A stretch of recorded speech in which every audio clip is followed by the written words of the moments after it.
आपको पता है इंडिया में एग्जाम शीट्स की चेकिंग कैसे करी जाती है? क्या आपको पता है एक ऐसा डिवाइस आ गया जो सर पे आप ऊपर कैमरा लगा के घर से एग्जाम देने में हेल्प करता है? क्या आपको पता है एग्जाम शीट में जो आप कोड लिखते हो वो किस काम आता है? जो आपके रोल नंबर के अलग अलग लेटर्स हैं उनका क्या फायदा है? इंडिया में एक ऐसा स्कूल भी है जहाँ पर कोई भी फेल नहीं होता। इंडिया में अगर आपने चीटिंग करी या पेपर लीक हुआ है तो उसकी क्या सजा मिलती है? क्या आपको पता है एग्जाम की जो आंसर शीट्स हैं वो सिलाई मशीन से सिली जाती है? क्या आपको पता है एग्जाम में अगर एक गलत क्वेश्चन आ जाए तो क्या होता है? इंडिया में एक ऐसा कॉलेज है जिसके पास अपना खुद का एक एयरपोर्ट है और एक दूसरा जिसके पास अपना एक प्राइवेट बीच है। अभी रिसेंटली आपको भी पता होगा नीट के एग्जाम्स के अंदर काफी बड़ी बड़ी प्रॉब्लम्स सामने आई है। बट जो पूरी प्रोसेस है एग्जामिनेशन की, कैसे कैसे भाई अलग अलग टेक्नोलॉजीज का यूज करा जाता है, कहाँ पे चीटिंग का स्कोप है और कहाँ पे लूज एंड्स हैं, और मेरे अपने और आसपास के लोगों के कुछ एक्सपीरियंसेस सारे इस वीडियो में आपको शेयर करता हूँ ताकि आप भी अपने ओपिनियंस दे पाए, आप भी प्रॉब्लम्स को फिक्स करने में अपना हाथ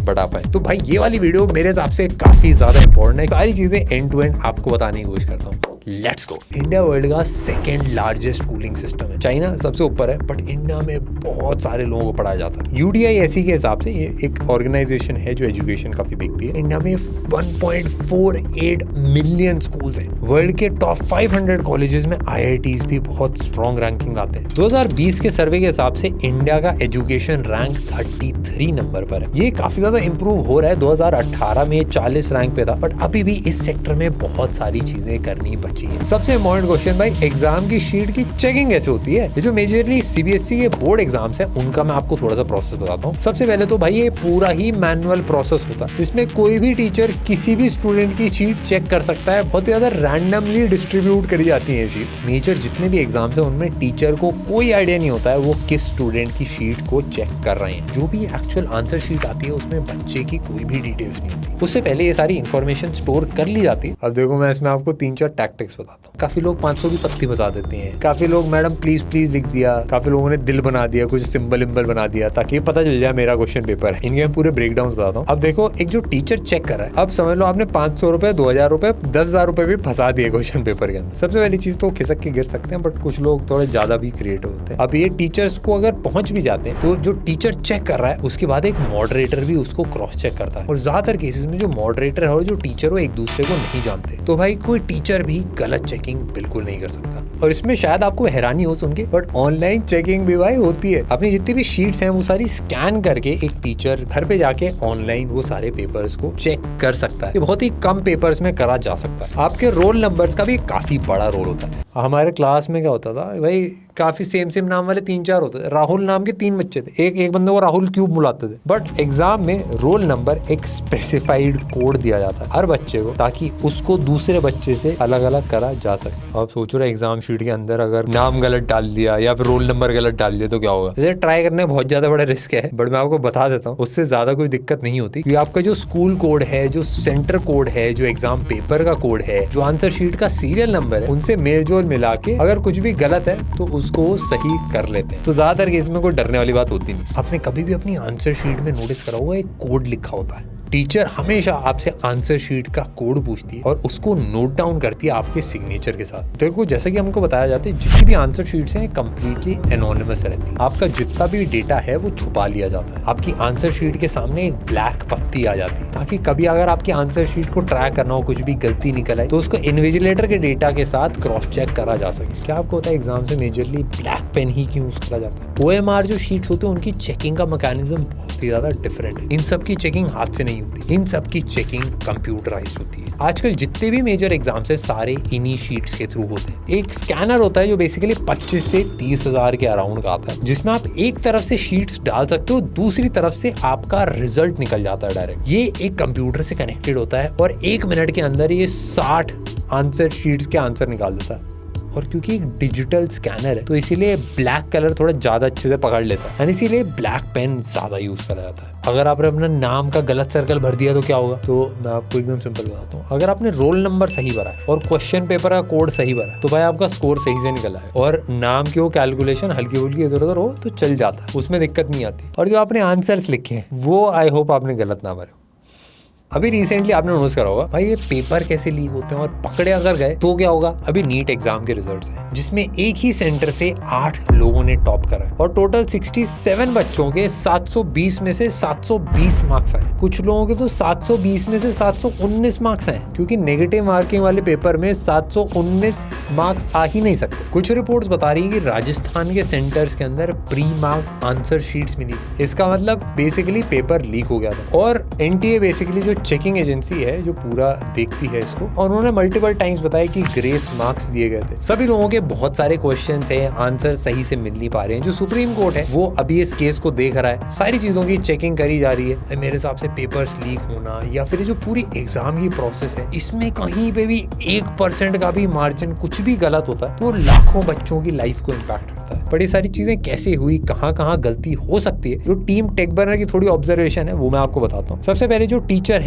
या जो इन्विजिलेटर है उसके कनेक्शन के बगैर चीटिंग करना बहुत मुश्किल है। काफी सारे जो कोचिंग सेंटर्स हैं जिन्होंने पूरा धंधा बना लिया है इसको, उनका एक बहुत बड़ा हाथ हो सकता है क्योंकि उनको भाई रैंक 1, 2, 3 हमारे कोचिंग सेंटर से है। ये सारी चीजें करने के लिए उनको बच्चों को बाद में खरीदने से बढ़िया पहले ही भाई क्वेश्चन पेपर लीक करवा दो, कुछ चीटिंग वीटिंग का जुगाड़ बिठा दो। क्वेश्चन पेपर्स का लीक होना और सोशल मीडिया पे तो भाई इतनी तेजी से चीजें स्प्रेड हो ही जाती है। उसके साथ साथ टेक्नोलॉजी का भी यूज करा जा रहा है आजकल चीटिंग के अंदर। आपको एग्जांपल बताता हूँ, टर्की में एक लड़का है वो एआई कैमरा बटन पहन के गया था। उसके अंदर एक एआई सॉफ्टवेयर था जो उसके जूते के अंदर एक राउटर के थ्रू इंटरनेट से कनेक्टेड था और उससे भाई उस स्टूडेंट को सारे आंसर पता चल जा रहे थे। हमने मुन्ना भाई में भी देखा था भाई, किसी और को भेज दिया था पेपर देने के लिए, तू जा अब उनका एग्जाम दे के जा। अब तो वैसे ये किसी और को भेजने वाला मामला सेट हो नहीं पाता है क्योंकि थंबप्रिंट पूरे लगाए जाते हैं। बट एक चीज इंडिया में रह के मेरे को काफी अच्छी लगती है, जो हमारा जस्टिस सिस्टम है वो थोड़ा स्लो हो सकता है बट काफी ज्यादा एक्यूरेट है और काफी सही पनिशमेंट दी जाती है। अभी रिसेंटली एक लॉ भी पास हुआ था, public examinations prevention of unfair means act 2024। तो अगर आप चीटिंग करते हुए पकड़े गए या फिर कोई भी इस पूरे कनेक्शन में पकड़ा गया तो सॉलिड पनिशमेंट दी जाती है। चीटिंग करते हुए पकड़े जाने पर 10 साल तक की सजा हो सकती है एंड 1 से 10 मिलियन तक का आपको फाइन देना पड़ सकता है। कुछ सालों तक आपको एग्जाम्स देने से बैन करा जाता है और कुछ स्टेट्स में अलग अलग टाइप की पनिशमेंट दी जाती है। जैसे आप चीटिंग में पकड़े गए तो गवर्नमेंट जॉब में कभी अप्लाई नहीं होगा। एग्जाम्स को लेके काफी सारी टेक्नोलॉजीज भी आ गई। जैसे अभी कोविड के टाइम पे आपने नोटिस करा होगा काफी सारे एग्जाम्स है जिसके अंदर वेबकैम के सामने बैठ के एग्जाम देना होता था। 5 सेकंड भी आप इधर से उधर हुए तो भाई वो पकड़ लेता था और एआई डिटेक्ट कर लेता कि आप चीटिंग कर रहे हो कि नहीं, कि अगर आप आगे पीछे ऊपर नीचे कहीं कहीं देखने लगे तो इसका उसको पता चल जाता कि भाई यहाँ पे तो कुछ गड़बड़ है। इसको इमेज प्रॉक्टरिंग मेथड करते हैं। उस स्टूडेंट को ट्रैक कर लेता है कि वो कहाँ मूव कर रहा है, कहाँ उसकी आंखें जा रही हैं, कैसे कैसे वो देख रहा है। सेम अगर आपने टैब बदलने की कोशिश करी या फिर कोई किताब पढ़ने की कोशिश करी तो वो सब पकड़ा जाता है। और जो एआई वाले एल्गोरिथम्स हैं वो पूरा एनालाइज करते हैं कि स्टूडेंट का कैसा बिहेवियर है, कि उस सराउंडिंग्स में क्या क्या चीजें हो रही हैं। कोई भी इधर उधर वाला काम लगता है उसको तो वैसे आपका एग्जाम कैंसिल है। कुछ और भी चीजें जो यूज करी जाती हैं, जैसे ऑफलाइन में अलग अलग सेट बनाए जाते हैं क्वेश्चन पेपर के, ऑनलाइन में रैंडमली क्वेश्चन इधर उधर किसी को भी डिस्ट्रीब्यूट करे जा सकते हैं। एक सिक्योर ब्राउजर का भी इस्तेमाल होता है। ये बेसिकली आपके सिस्टम में इंस्टॉल हो जाता है और इसका यूज खाली एग्जाम टाइम पे ही करा जा सकता है। तो आपने अपने नाम, नंबर, रोल नंबर सारी चीजें डाली, उसके बाद यूज कर ली। लिमिटेड टाइम मिलेगा जिसमें आपको इनका आंसर देना होगा। 360 डिग्री कैमरा विद हेडफोन, ये बेसिकली एग्जाम में यूज करे जाने वाली अभी तक की सबसे फ्यूचरिस्टिक टेक्नोलॉजी आप इसको बोल सकते हो। इसमें बेसिकली होता है कि हेडफोन सा लग जाता है जो आपके सर के ऊपर एक 360 डिग्री कैमरा माउंट कर देता है। तो इससे पूरी जो रिकॉर्डिंग है कि भाई आपके आसपास 360 डिग्री जो आप जो भी चीजें कर रहे हो, चाहे आप पेपर लिख रहे हो, चाहे आप साइड में कोई देख रहा है, चाहे इन्विजिलेटर आ जा रहा है, वो सारी चीजें रिकॉर्ड कर सकते हैं। सारी चीजें करने के बाद एग्जाम्स को कंडक्ट करने में हेल्प करता है। ये उनकी बहुत ज्यादा काम आ सकता है। जो समझ लो इनके सेंटर बहुत ही ज्यादा दूर है तो घर पे बैठ के एग्जाम दे सकते हैं। अब आपको कुछ और फैक्ट्स अगर मैं बताऊं, इंडिया का सबसे टफेस्ट एग्जाम कौन सा? भाई यूपीएससी सबसे टॉप पे बोला जाता है। इसके अंदर 3 लेवल्स होते हैं। एक प्रीलिमिनरी एग्जाम होता है, इसमें ऑब्जेक्टिव टाइप क्वेश्चंस करे जाते हैं। एक सेकंड राउंड होता है जिसमें भाई पूरे डिस्क्रिप्टिव आपको आंसर्स लिखने पड़ते हैं। तीसरा एक इंटरव्यू वाला टेस्ट होता है और इसके आप 6 अटेम्प्ट दे सकते हो 32 ईयर्स तक। 2024 में 13 लाख लोग बैठे थे यूपीएससी के एग्जाम में और 1016 बच्चों का रिजल्ट आया। आप समझ सकते हो भाई इन एग्जाम्स की बहुत ज्यादा वैल्यू है। एक रीसेंट वीडियो में हमने देखा था कि भाई जो एग्जाम की कॉपीज होती हैं वो सिलाई मशीन से सिल के आती है। बेसिकली कुछ टाइम पहले तक स्टेपल करे जाते थे और उसमें फिर दिक्कत क्या होती थी कि भाई लास्ट एक आंसर शीट ऐसे धागा मिलता था, उससे बांध के दो, फिर लास्ट टाइम पे हाथ कांपने लग रहे हैं, कोई अपना ऐसा कंपस मार के वो छेद कर रहा है, उसके अंदर से निकाल रहा है और लास्ट मोमेंट पे टीचर आ रही है, मैडम 1 सेकंड, मैडम 1 सेकंड, हो जाता था भाई। बड़ी दिक्कत आती थी। मेरे साथ ही दिक्कत नहीं होती थी, मैं सो जाता था। मजाक कर रहा। तो उसी का सॉल्यूशन निकाला ये क्या कि धागे से बांधा गया। एग्जाम में अगर गलत क्वेश्चन आ गए तो क्या होगा, एनटीए की पॉलिसी के हिसाब से अगर कोई भी गलत क्वेश्चन आता है, चाहे आपने अटेम्प्ट कराओ चाहे ना कराओ, उसके आपको फुल मार्क्स मिलते हैं। अगर आपको लगता है कि आपके मार्क्स गलत आ गए तो आप क्या कर सकते हैं, तो उसमें आप अपने मार्क्स रीचेकिंग के लिए भेज सकते हैं। मेरे टाइम पे कुछ दोस्त थे जिन्होंने अपना बोर्ड का पेपर रीचेकिंग के लिए भेजा था और उनके मार्क्स बढ़ के वापस आए। एक बंदे के 90 आए थे, उसने 96 हो गए थे रीचेकिंग में। बड़ा कॉन्फिडेंस था भाई, मैं भी हैरान हो गया था। मेरे ठीक ठाक आए थे तो मैं रिस्क नहीं लेना चाहता, मैं भाई थोड़े कम आ गए तो दिक्कत हो जाएगी।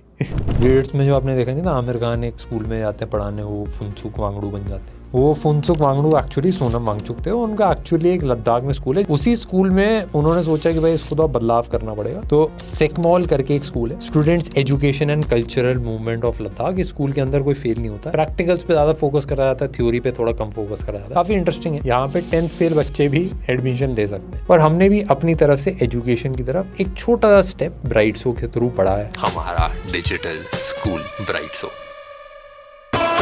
जहाँ पे अभी हमने कंटेंट क्रिएशन और जो चीजें हमको बहुत अच्छे से आती हैं वो सिखाने से हमने स्टार्ट करा। हमने अलग अलग प्रोजेक्ट स्टार्ट करे जहाँ पे हमने लोगों को कंटेंट बनाना सिखाया। जो रिजल्ट थे वो इतने ज्यादा सरप्राइजिंग थे। काफी सारे लोग जो इसका पार्ट थे उन्होंने बहुत ही ज्यादा नेक्स्ट लेवल ग्रो करा।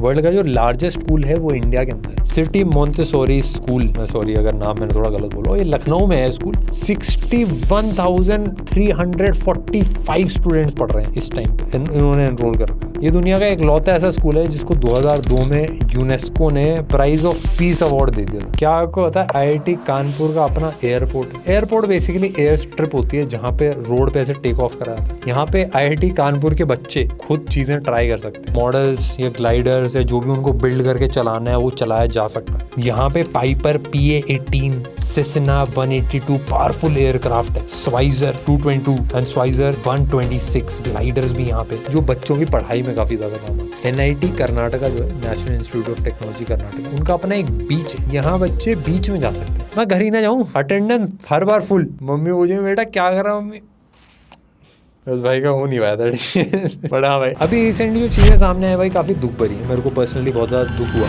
यार। मैंने पूरा वो इमोशनल एक्सपीरियंस देखा है, वो दर्द मैंने काफी पास से फील करा। जो पूरा कोचिंग का एटमॉस्फेयर होता है, जो बच्चे मेहनत करते हैं, पूरा प्रेशर जो होता है, मैं एकदम ऑनेस्ट बताऊं बहुत ही ज्यादा दर्दनाक होता है। चाहे आप अच्छे मार्क्स ला रहे हो चाहे आप बुरे मार्क्स ला रहे हो, बट आई होप सारी चीजें बढ़िया से हो जाए। एंड आई होप आप भी अगर कुछ हेल्प कर पाए इस प्रोसेस में, अपनी आवाज उठा के चीजें करके, तो आप भी वो चीजें करें। और हाँ भाई, स्टे सेफ और हम अपना ध्यान रखें, चीज़ें मस्त मस्त करें।